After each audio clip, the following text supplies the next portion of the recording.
Nəcm surəsi Məkkədə nazil olmuşdur. 62 ayəd. Bağışlayan və mehriban Allahın adıyla. Batmaqda olan ulduza and olsun ki, sizin yoldaşınız Muhammed Aleyhisselam nə haq yoldan sapmış, nə də azmışdır. O nəfsi üzündən heç nə danışmır. Bu ancaq Allah dərgahından nazil olan bir vəhiydir. Onu Muhammed Aleyhisselama çox qüvvətli olan Cəbrail öyrətdi. O qüvvət, ağıl və gözəllik sahibi Peyğəmbər Aleyhisselama öz həqiqi şəklində göründü. O, Cəbrail, ən uca üfüqdə, günəşin çıxdığı yerdə idi. Sonra Cəbrail, Muhammed Aleyhisselama yaxınlaşdı və aşağı indi. Onların arasındakı məsafə 2 yay uzunluğunda, bəlkə ondan da yaxın oldu. Sonra Cəbrail, Allahın öz bəndəsinə, Muhammedə vəhy buyurduğunu vəhy etdi. Qəlb, Peyğəmbərin qəlbi gördüyünü yalan saymadı. Muhammed Aleyhisselam gözü ilə gördüyünün Cəbrail olduğuna qəlbən inandı. Siz onunla gördüyü barəsində mübahisə mi edirsiniz? And olsun ki, Muhammed Aleyhisselam Cəbraili öz həqiqi surətində başqa bir dəfədə Meyrac vaxtı görmüşdü. 7-ci göydəki Sidrətül Müntahanın yanında. Mələklər, şəhidlər və müttəqilər məskəni olan Məva cənnəti onun yanındadır.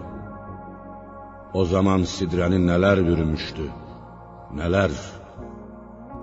Göz nə sağa sola yayındı, nə də uzağa getdi. Hər şeyi olduğu kimi gördü. And olsun ki, Peyğəmbər öz Rəbbinin ən böyük qüdrət nişanələrindən, möcüzələrindən bir qismini gördü. Ey müşriklər! Bir deyin görək, sizin ibadət etdiyiniz Lat və Uzza nəyə qadirdilər? Digər 3-cü büt olan Mənat da həmçinin. Məyər oğlanlar sizin, bəyənmədiyiniz qızlar isə onundumu? Allahındımı? Elə isə bu ədalətsiz bölgüdür. Onlar, bütlər, sizin və atalarınızın özlərindən uydurub qoyduqları adlardan başqa heç bir şey deyildir. Onların yalnız quru adı var, heç bir şeyə qadir deyirlər. Allah onlara ibadət edilməsinə dair heç bir dəlil endirməmişdir.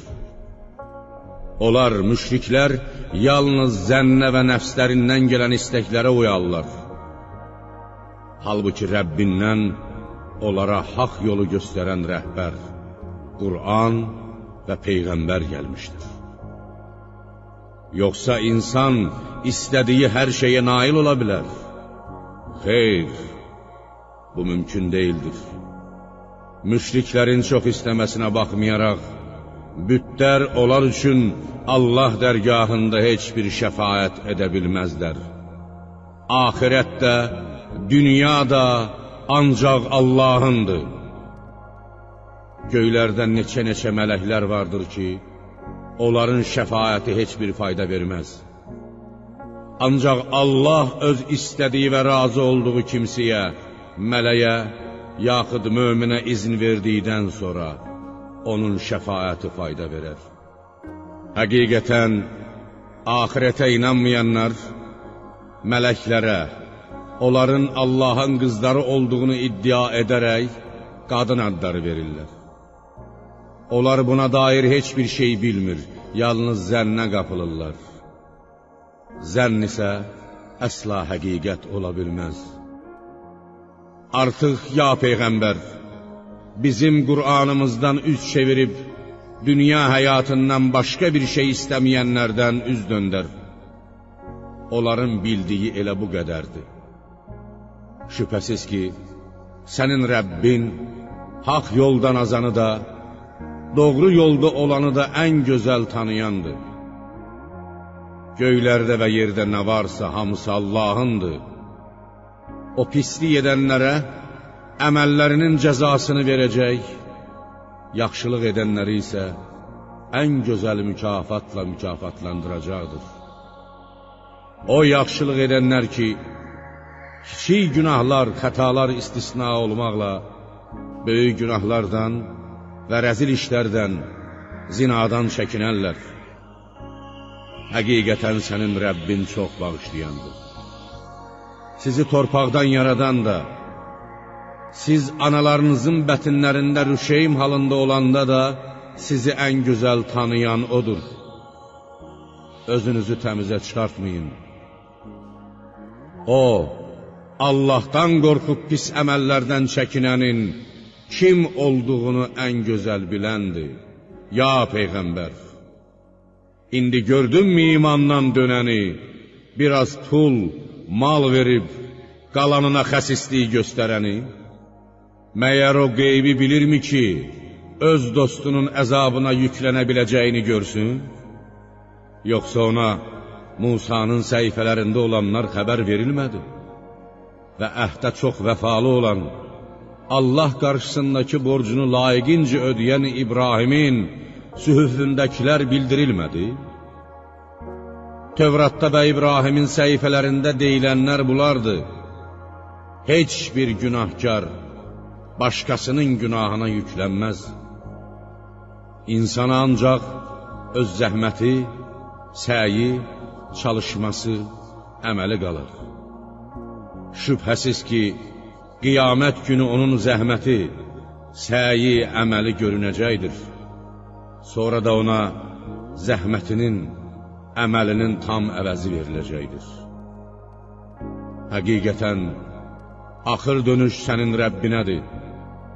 Güldürən də, ağladan da odur. Öldürən də, dirildən də odur. İnsanlardan və heyvanlardan hər bir cifti erkək və dişi yaradan odur. Bir qətrə nütfədən o ata belindən analığa axıb tökülərkən, ölüləri yenidən diriltmək də ona aiddir. İstədiyini dövlətli də edən, kasıb da edən odur. Şira ulduzunun da Rəbbi odur. Əvvəlki, ilkin adı, Ad qövmünü o məhv etdi. Səmudu da həmçinin. Və onlardan heç kəsi sağ buraxmadı. Daha əvvəl Nuh qövmünü məhv etdi. Çünki onlar daha zalim, daha azğın kimsələr idi. Lut qövmünün yurdu, Mötəfikənin də altını üstünə o çevirdi, qaldırıb yerə vurdu. Onları nələr sardı, nələr, başlarına nə müsibətlər gəldi. Ey insan, sən öz Rəbbinin hansı nemətlərinə şəkk edirsən? Bu, Muhammed Aleyhisselam da əvvəlki peyğəmbərlər kimi insanları Allahın əzabı ilə qorxudan bir peyğəmbərdir. Ey insanlar, qiyamət yaxınlaşdı. Onu Allahdan başqa heç kəs dəf edə bilməz. Və ya onun dəqiq vaxtını Allahdan başqa heç kəs bilməz.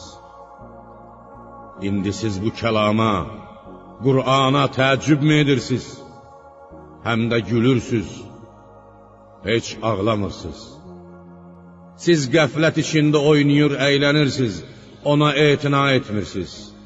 Ey insanlar, gəlin Allaha səcdə edin, Allaha ibadət edin, ondan başqasına itaət etməyin.